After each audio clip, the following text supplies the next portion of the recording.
రుద్రాణి దగ్గరికైతే అనామిక వచ్చి ఇలా చెప్తూ ఉంటుంది. ఆంటీ మీకో విషయం తెలుసా? మా ఆయనకి డౌట్ వచ్చింది. అసలు అప్పు మీద అంత నింద వేయడానికి కారణం ఏంటి? మేము అక్కడ ఉన్నామని ఎవరికీ తెలీదు. అయినా మీరు కూడా అక్కడికి ఎందుకు వచ్చారు? మీకు ఎవరు చెప్పారు? అని నన్ను చాలా ఆరా తీశారు ఆంటీ అనైతే అంటూ ఉంటుంది.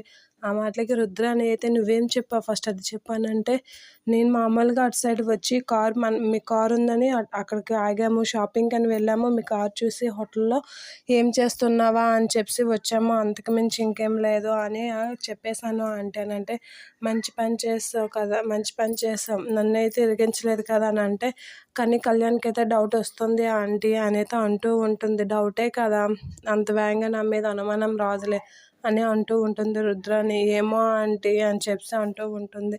సరేలే నువ్వేం లూప్ ఇవ్వలేదు కదా అని అంటే, ఇవ్వలేదులే అని చెప్పేసి అయితే అంటూ ఉంటుంది. అలా వాళ్ళు ఆడుకున్న మాటలైతే కళ్యాణ్ అనుకోకుండా వింటూ ఉంటాడు. అలా విన్నాడని తెలియక అనామిక రుద్రాణి వాళ్ళు చేసిన పనుల గురించి మాట్లాడుకుంటూ ఉంటారు. సరేలే అనామిక, అది తర్వాత సంగతి.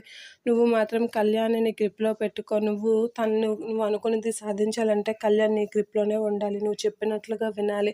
అలా అయితే గాని నువ్వు అనుకున్నది సాధించలేవు అని చెప్పేసి అంటూ ఉంటుంది. ఆ మాటలకి రుద్రాణి కాస్త రాహుల్ అయితే అలా చూస్తూ ఉంటాడు. మా మమ్మీ ఎప్పుడు ఏదో ఒకటి చేస్తూనే ఉంటుంది అని అయితే చూస్తూ ఉంటాడు.